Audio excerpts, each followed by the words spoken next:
So does it do the burp when you open it? Yeah, I'd say so. I'd say it does a pretty good little burp.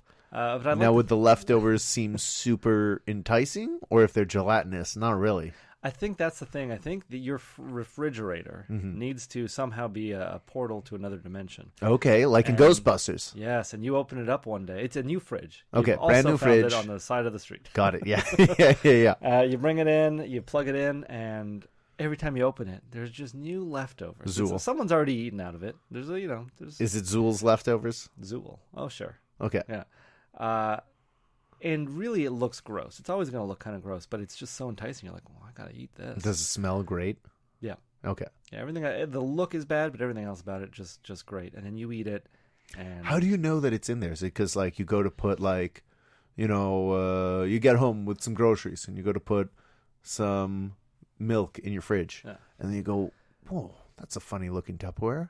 What's this? And then Zool says it's my leftovers, and then you take it out and you go, oh, let's see what Zool's eating. This is your warning. I'll have what Zool's having. I would like to think it's more of a forgetful character. Okay. Because in movies or TV, you wake up in the middle of the night, you want a midnight snack, you go down to your fridge to see what you have in there. It's like, I always know what I have in my fridge before I open it. Especially if it's like, a lot of times they'll open the fridge and be like, oh, here's a whole plate of chicken. That happens to you a lot? No, not Oh, in okay. movies. It's like, oh, okay, I'll have this. Or like, oh, here's a pre-made sandwich. Yeah, I'll just take okay. a bite of that sandwich. So I like thinking it's this person in the middle of the night. Maybe his mind's not working right, so he goes in. He sees Midnight snacker. oh, whatever this is, and then he starts eating that, and it would probably have some adverse effects on you because you are not of that reality. So it's got to be doing some, at least some damage to your intestinals. Do you think you now have haunted poops? Haunted colon cancer. Maybe not haunted, I guess. It would be just otherworldly. Yeah. I guess. I don't know The what. poops from Dimension X. Too childish, man. Too childish. You start talking about poops. So, okay, maybe the title is This being is a book for revised. adults. Instead of the poops from Dimension X, it could be, I'll have what Zool's having. Okay. So what was the original title? The leftovers from the beyond. The leftovers from the beyond, or I'll have What Zool's having. All right, Matthew, what do you got? Let's pull another one of these Mad Libs out. Okay. Return of the Bloody Ostrich. Return of the Bloody Ostrich. That I don't know how I could possibly spin this where it is not terrifying. It's already terrifying. It also implies that this bloody ostrich has caused havoc in my life at one point. Return made me think that he was returning from the dead. So it was a zombie ostrich running with its wings kind of up. Yeah. And its ostrich eyes wide open as they always are because it's an ostrich and birds have bird brains and they always look kind of stupid but scary. Yeah. It's like I think an lifeless ostrich eyes. would be scary already. Ostriches are terrifying. You went to an ostrich farm, I believe. When you I were did. young. My family did. Oh, yeah, and they brought you back an egg. That's right. Has that egg ever hatched? No. Well, that's terrifying. Don't keep it. That's terrifying. I hope you don't keep it in a warm place. I don't have it anymore. Okay, good. I think my little brother does. Wouldn't want that. Good, you've passed the curse on to your little brother. He was like, just make sure that you keep it wrapped in a warm blanket every night. Under heat lamp, hopefully. Yes. Okay. Preserve the. I'm just imagining, like, I don't know where ostriches roam free. The Serengeti? Just a bloody, messy, undead, like dead-eyed, like rotting-eyed ostrich running with its mouth open and it's squawking. I don't even know what sound an ostrich makes, but I'm sure it's nightmarish. It is all nightmarish for sure. I've been to a bar once that had ostrich heads up on the wall. I think I have too. And I remember hearing about this place, thinking, it's like, well, that sounds interesting. But when you go there, it's just like the taxidermy on these ostriches is not. Maybe at one point it was okay, but they're starting to peel. They're starting to fall apart. It's horrifying, and I'm picturing. I just shivered so hard that my microphone broke. This is by far one of the spookiest tales. So let me. Oh, this is where we'll put in the waiting music again.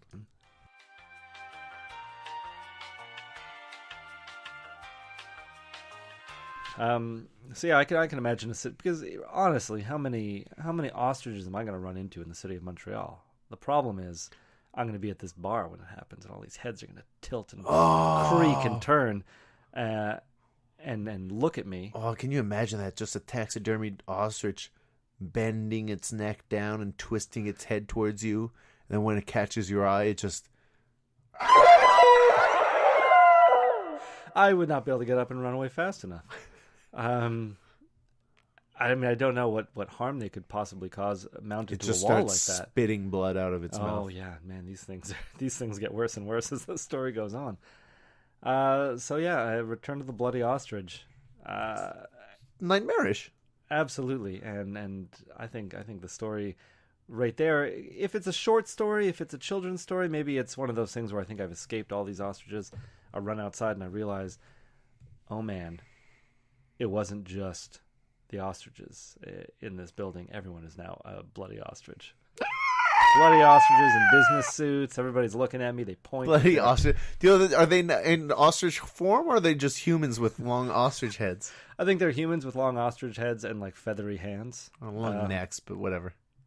Yeah, feathery hands. Okay, feathery hands. So they're humans that have just been transformed into bloody ostriches, and they look at me as though I'm the only one who has not been turned yet, and they're all after me, and that is horrifying for me. It's terrifying. All right, let's wrap up this story time. I think we each have one left. Sure. Matthew, I came up with this next title, and then realized that it might hit very close to home for you. Oh no.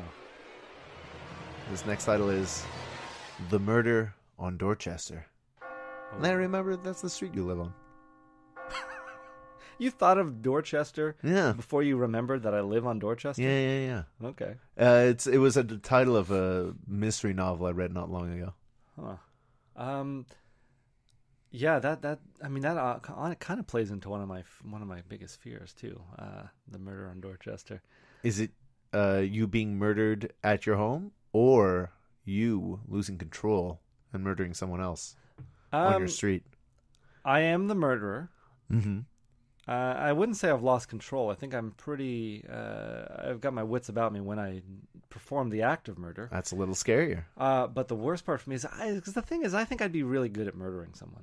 Go on. I think that I would be able to cover it all up. Mm-hmm.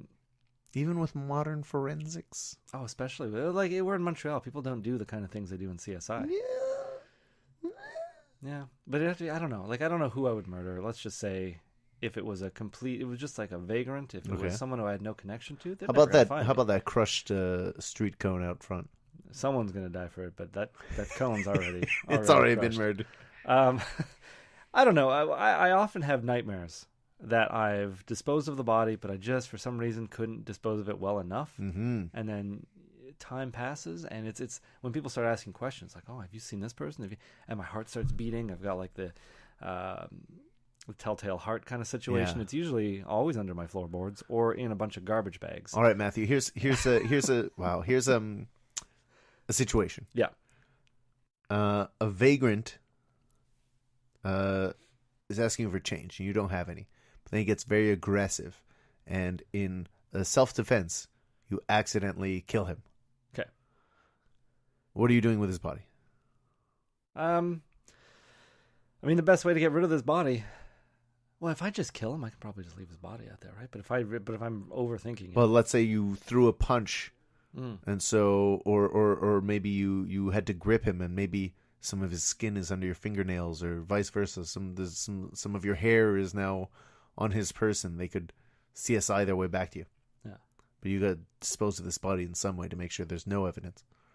Ideally. And there are no witnesses, just to make this simpler. So ideally, I can get him alone, get the body back to a workshop or something. What is this workshop? It could just even be the apartment, okay, provided no one else Your is home. Yeah. Got it. You can manage to drag it home. No one knows. Wrap it in some plastic. Okay. Cut the body. What kind of plastic? Like Saran wrap? Oh yeah. Like the painter's plastic, like something you put down. Like a tarp? Yeah, like a big tarp. Do you have a big tarp? Yeah, I do actually. Okay, go on. But I mean, I'd cut the body up. Sure. What would I use? Using what? There's a chainsaw on your wall, but there's no chain attached to it. Chain. Yeah. That one's signed. You don't want to use that one. Okay, in the best case scenario, I would have all the equipment to cut up a body into a bunch of little pieces. I'm talking about in this scenario. But in this your scenario, real in life, real life, I'd probably you've got this chainsaw. Do you have the chain somewhere? I don't. And it's signed by the actor from the Texas Chainsaw Massacre, if I'm not mistaken. Yeah, I wouldn't want to use that. Okay. Hard to get another signature. That guy's dead now. Well, you can rinse off the blood. It's true. Probably rinse off a bit of the signature. That's probably the main concern. Sharpie, permanent ink. It doesn't come off usually very easily. Anyway. Have you never had anything drawn on your face in Sharpie? It washes off. Skin grows, though. Skin grows. And skin flakes off. You're right. Well, so if we're talking reality, in reality, I'm not cutting anybody up. I'm going to leave that body, and I'll probably... I don't know if I'd call the police. I just kind of, walk away. And hope for the best? Hope for the best. I'm not on file. They don't have my DNA on file, my fingerprints. Don't they?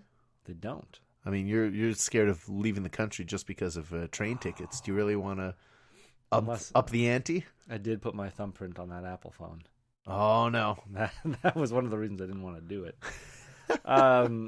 What was your story again? It was... The murder on Dorchester. The murder on Dorchester. Yeah. Matthew murders a hobo and walks away. Walks away thinking everything's going to be fine. And it is, but I live the rest of my life looking behind my shoulders. Mm-hmm. That is pretty scary. All right, Matthew, one last Mad Libs, and then we'll get into the actual review of the burger from the Ritz. Maison Boulud. All right, well, this is coming off of a classic Goosebumps title. It is, instead of say cheese and die, say Hochelaga and die. And as you know, Sebastian, all your titles make me laugh. One of my fears, one of my greatest fears, is the East End of Montreal. You don't want to be there. You don't want to go there. The tales you hear about that place are always nightmarish. And I feel like it is the murder capital of Montreal. Yeah. I read just today that a 51-year-old man was gunned to death in Hochelaga. Yeah. Turns out he was in the drug trade, and so there's kind of a reason. It wasn't just out of nowhere. Yeah. It's terrifying because, Dorchester, people are going to look into a murder. Hochelaga, it's like, well, it's business as usual. I don't know about that. I don't know. I try to not go there. So I don't really know. But okay, what would say Hochelaga and die mean? What would that story be about? Like, don't even go there. I don't know. Hochelaga and die. I think it's probably a good it's a good idea of how I feel about Hochelaga. Like, I don't even have to step foot in there. I just have to mention. You just think about it. It's kind of like Beetlejuice. You say Beetlejuice 3 times, he's going to come to your door and haunt you. Say Hochelaga 3 times. Say Hochelaga once. Your home is going to end up in Hochelaga somehow.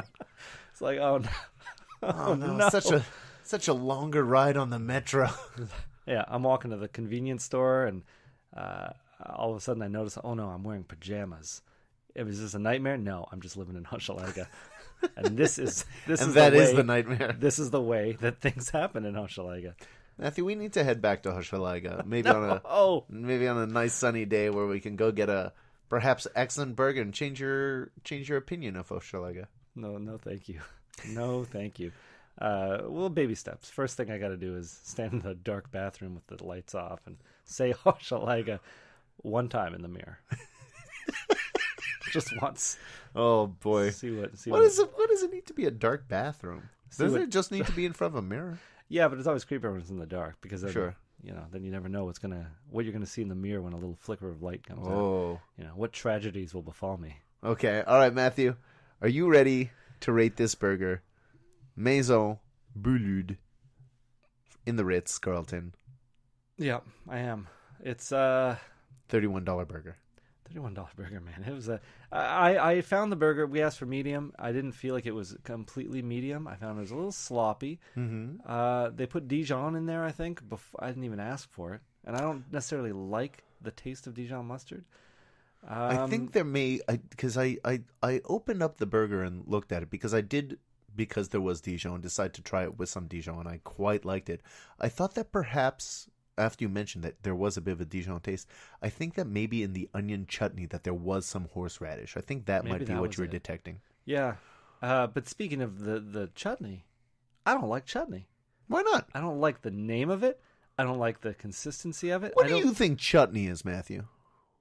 I mean, it was what I was eating, right? It was like that sloppy onion mix. Yeah, but what do you when you When I hear think chutney? of chutney, I Yeah. think of like.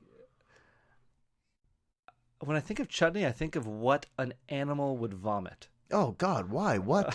Why? It's just